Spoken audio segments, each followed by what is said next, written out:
What's going on, everybody? We back. Gonna do a little backyard barbecue today. Specifically, as you see in the title, the cold smoke method on the backyard cooker. We're gonna do it on my Oklahoma Joes offset. I've been hearing a lot of people say it's hard to do on the backyard cooker compared to a 500-gallon or 1,000-gallon cooker, which I can believe, because it's harder to run a backyard offset compared to one of those bigger ones. So, to be fully transparent, I did this last week. I did a dry run. I did not put meat on the grill, I'm not gonna lie, because I didn't know if I was gonna screw it up. This second time doing it, I might still screw it up. You will see. However, I did get a 4-hour smoke on the bundle fire I built. And I learned the technique watching Cooper down at Bar A Barbecue. I just paid attention to what he was doing, and it actually burned pretty good. So I'm gonna do it just a little bit bigger and see if I can get maybe 5 hours out of it today out here in the rain, because the weather changes everything.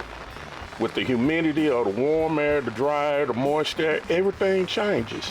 However, I'm still gonna try it. I'm on vacation anyway, and I got all day to do it. Stick with me, and we'll go through this. Keep fingers crossed, and see if we can get it right.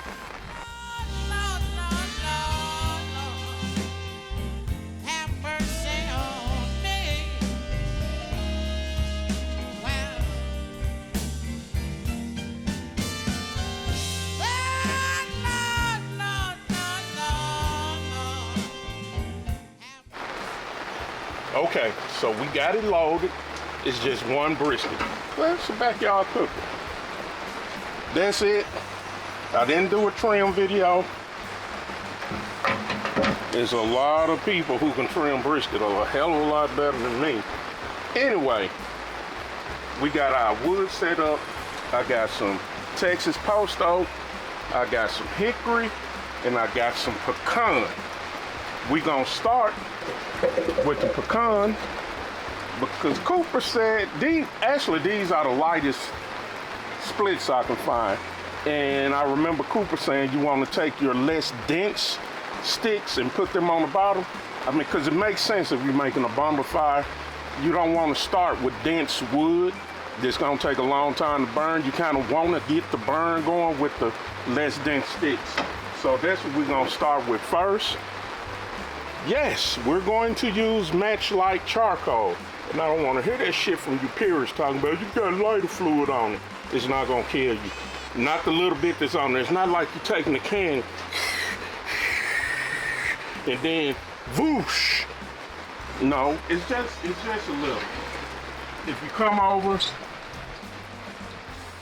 that's all you need. Don't put too much, just a little bit. Is that simple? So you can light it with a match. Don't overdo it with them big ass torches. You really don't need that. You want to light it with a match or a little small torch, because you're not going to build a fire and then light it. The best way, and I did this last week, is to light it first and then start building your bundle. All right, so this is the torch I'm gonna use. It's not incredibly big, it's not overdoing it. They're going to light quick. And once you light them, put your heat gloves on if you can't handle the heat, which you should anyway, and start building your bundle. And when I lit it last week, I lit it in the middle and both ends so they can kind of come together and catch up. So that's what I'm about to do.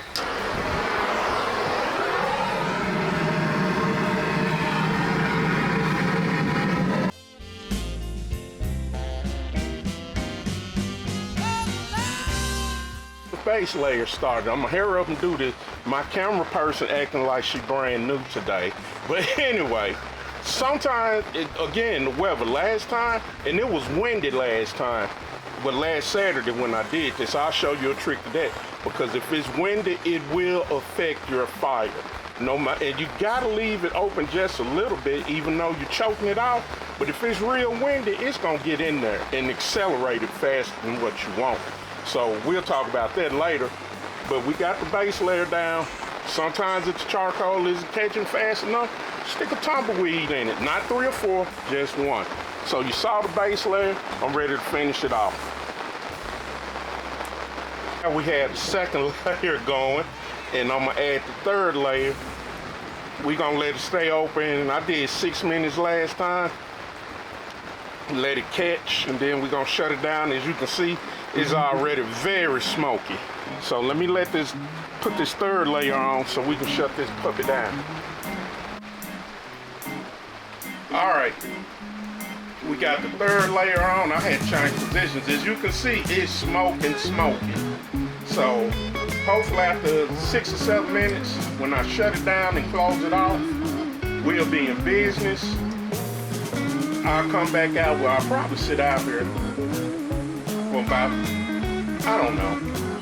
I'll check on it and let y'all see what's going on at least every 2 hours. I'm not coming out here every hour. I'm not getting up every hour. It's raining. But I'll let y'all see like every 2 hours how the temps are holding. And when it comes up the temp and peaks out, where it's gonna sit and ride. We'll be back in a minute. And we're gonna go ahead and shut it down. I'll let you see what it looked like since it's smoking pretty good now. Oh, it's a lot of smoke.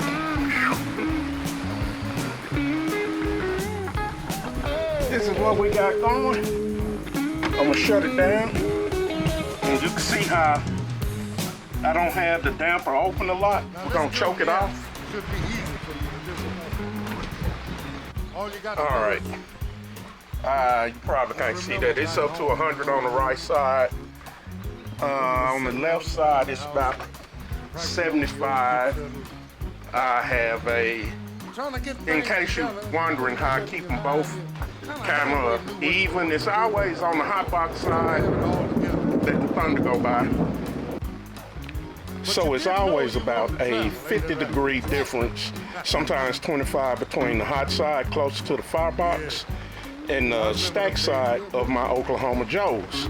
Full disclosure, I have a heat baffle and tuning plates, and they help a lot. I think I got them from barbecuemods.com. I'll put the link in the description. And they got everything to model Oklahoma Joes and Weber's, I believe. But also, I'm gonna show you what else I'm using on this go round. Ooh, the smoke that I didn't use on the dry cook. All right, this go round, I am using my thermal work signal just so I can monitor the grate temp. And right now the grate temp is about 116 degrees. I averaged 200 degrees on the grill thermometer, and I didn't think, to put the thermal works in and see what the actual grate temp was gonna be. So this time I'm doing that again. This is my 2nd time. Last time was a dry run. This time I actually got a brisket on, and hopefully we won't fuck shit up. Keep your fingers crossed. But that's what I got going. Everything is shut down. It's rolling. The temp is coming up, and we'll check back. It'll seem like a split second to you, but for me it's gonna be about 2 hours. See y'all in a minute.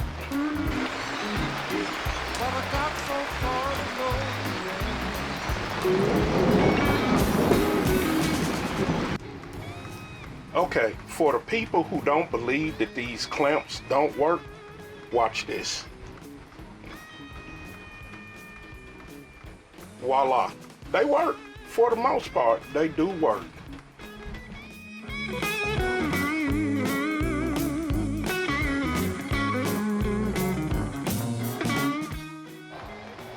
All right, we back.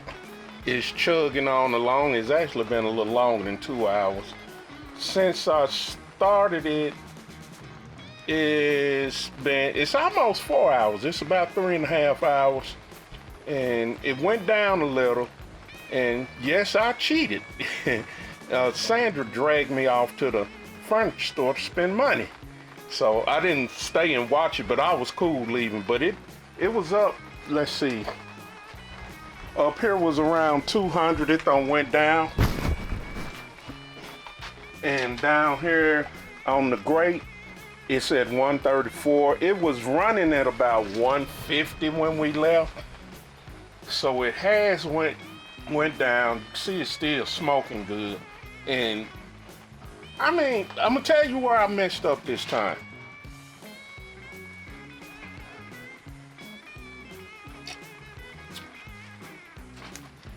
Where I messed up is I tried to make the bundle a little bit too big. And really not that I went too big, I think, is that, let me back up. I made it too close to the cook chamber, and I didn't leave enough space in between it for it to breathe. So when we got home and it was plundering down, I cheated a little bit. Okay, so when we came back and then it started dwindling down, which it's supposed to, I cheated a little bit and stoked it just a little, because with a firebox like this, you can cheat. Because you can open it up at the top and shut it back down. So, yeah, I cheated a little bit. Took my little trusty fire poker. I'm gonna show you something else. What it's really made for is dual purpose. I got it at Barbecue Mars too. And I cheated. Yeah, I cheated.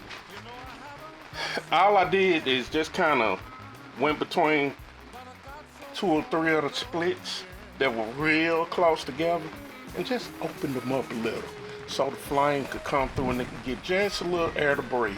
So that's where we are. We going into the 4th hour. If it can hold on, say another hour, and then I can start burning the real fire, and I have to sit out here and babysit it. And I can't go to the furniture store with Sandra and spend money. But all in all, I'm learning this just the second time. I'm kind of pleased. It's working pretty good. But we'll know with the final product how the meat gonna taste. We'll be back soon. And we are back. So it's pretty much died down. The bundle is gone, and now I can start my regular fire. It held pretty good. The grate temp is reading like 136. Up here is reading like 175. So I'm going and start my regular fire and babysit. That's what you got to do. Put my heat gloves on. Remember I told you this is dual purpose? I'm gonna show you what it is. This little part is actually made for the firebox to scrape your ash out and your coals, and we're going to do that. Remember I told you that you were going to need this. Make sure it's empty, because we're going to put our hot coals in here, and then I'm gonna make a V basket and pour them back in. Not all of them, but some of them. Oh, and this little trick that I learned when it was windy. Remember I told y'all it was real windy, and no matter I had it closed off a little, the wind was still pushing through. I just took this and set it on the bucket, just like that, and the problem was solved. I swear it was. The problem was solved after I did that. I think my camera person is a little inebriated, and she hasn't even had a drink. Okay, let's do this. Put you some long gloves on. Really need some shoes on too. Don't be an idiot like me with Crocs. I can't tell you how many times I've burned my feet.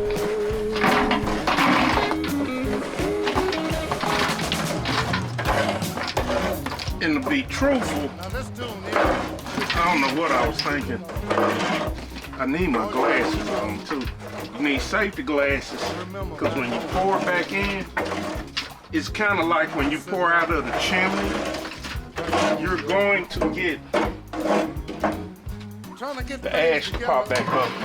And you really don't have to get it all out. kind of make a straight line in there. And we're gonna take these, which if you got Oklahoma Joes, you know these go in the main cook chamber because you can use it as direct heat too. I learned this tip from, I can't think of his channel. I think it's the Barbecue Dad, but he's in Canada and it works like a charm. But you can take it and you lay it in. And there you have a V basket where you got air on both sides. And I'm going to take this back up. Don't want you to get burned. Shut this.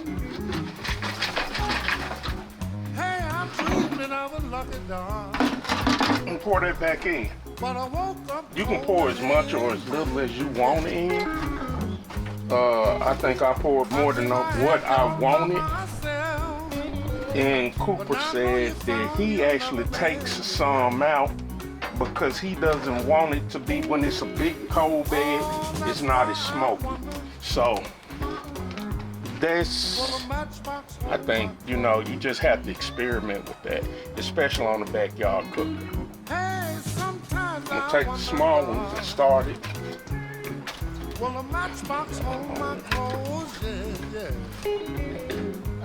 And get them to burning, and then we're gonna babysit. Now, some people like to use this, and that's pretty cool, but on these little smokers, oh my God, it'll put your wood on fire. So I just started putting mine up here to kind of preheat the wood, because I'm not looking up under there anyway, not much anyway. But yeah, you can do it either way. But I'm gonna go back over to the stack. Some people will say just open halfway. I'm gonna open mine a little more than halfway because it's a backyard and it's a small smoker. And I want to get my fire up and rolling so we can kick it on up and finish the brisket off, which I still haven't looked at. And we won't be out here all night because we've been out here since what time, say? 8 o'clock this morning? 7:30 actually.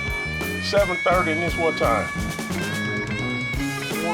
It's about 1:35 now.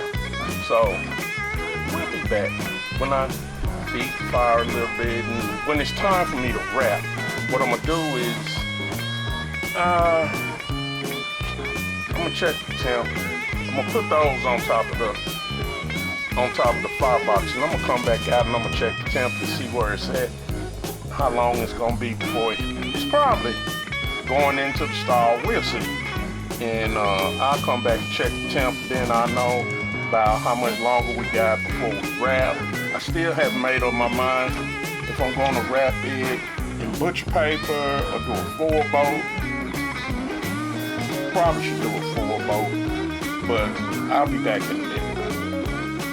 Let's see where it is, probe it, and start running the real fire on it. Probably not gonna have much color yet. We're gonna see, cause my temp's been running kind of low, around 150 or so, but we'll see. Hey, you got a good lady fella, you better pin up to your side. There we go. Yeah. Because if she flag my train, buddy, I'm bound. So it's just at like 120 degrees. That's cool with me. I'm gonna probe it and I'm gonna kick the heat up to about 250, 275, and we're gonna roll. Well, a matchbox hold my clothes. Hey, sometimes I wonder, darling, will a matchbox hold my clothes? Yeah. You know I haven't got so many, but I got so far to go, yeah. Ain't that right?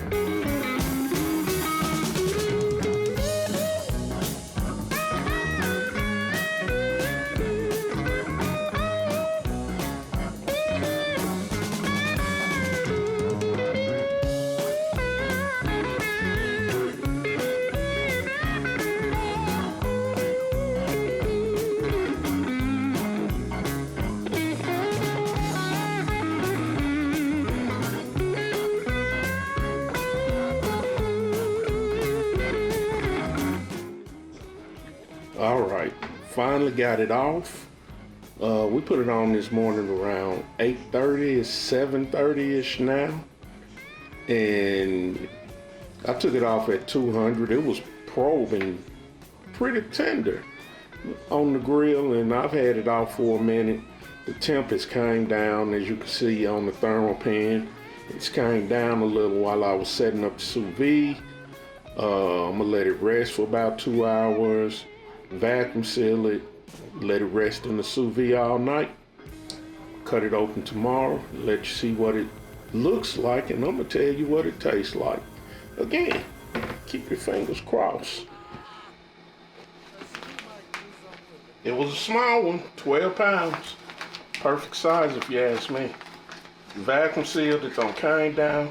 I got the sous vide running, it's at 95.3. It's gonna go to 150, I'm gonna let it rest all night. Tip I learned, don't fill it all the way up, because when you put this in, it's gonna overflow.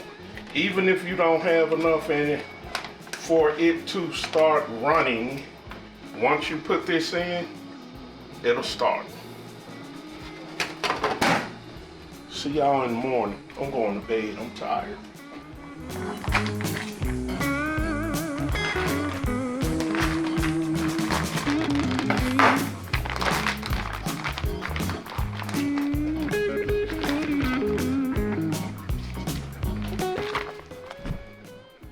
Okay, it's the next day. It's been about 12 hours. Still keeping our fingers crossed. You can literally smell the smoke on the brisket. So hopefully it's not too much and it's not bitter. And it was tender when I took it off, but we'll see. It's not a prime brisket, it's a choice brisket. I had to go to Costco and get it, which, let me tell y'all something. They had prime briskets and they were all like, the smallest one they had was like 22 pounds, 22 to 26 pounds. I'm like, that's too big. It's too much brisket. And they were running about $135.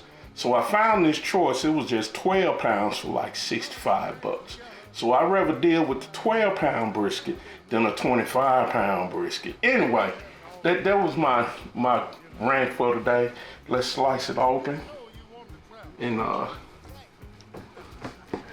see what it look like. Actually see what it tastes like. It's moist, but I mean, and I'm not gonna squeeze it either. Stop squeezing your meat. But it's a sous vide rest.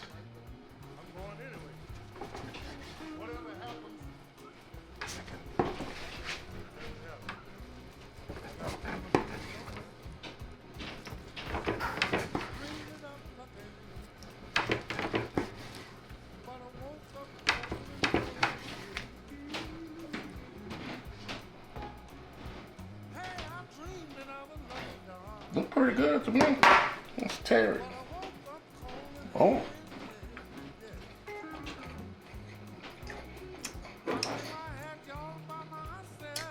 Oh my. That's pretty good. Let me let the camera person taste it.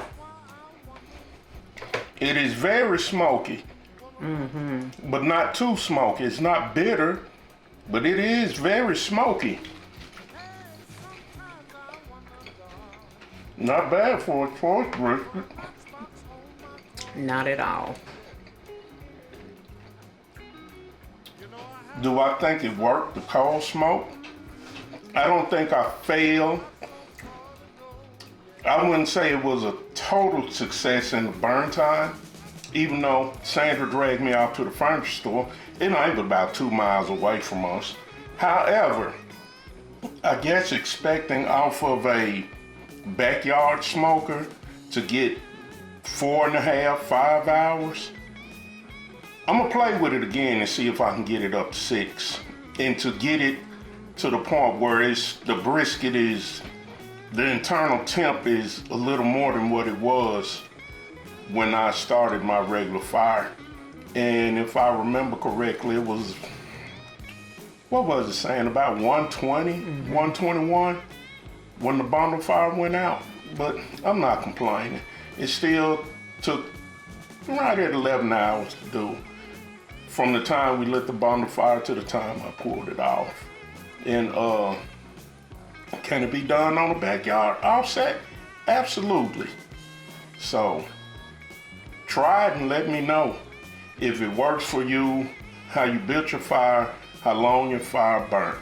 Other than that, I'm ready to eat some of this brisket because wait a minute, you know what? You can't not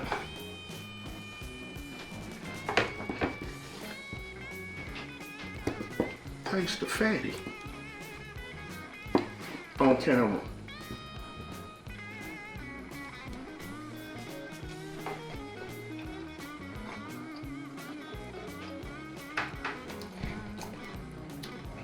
That's pretty good.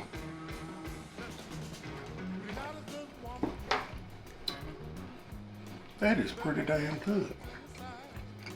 I'll see y'all next time. Lady fella, you better pin up to your side, yeah, yeah. Because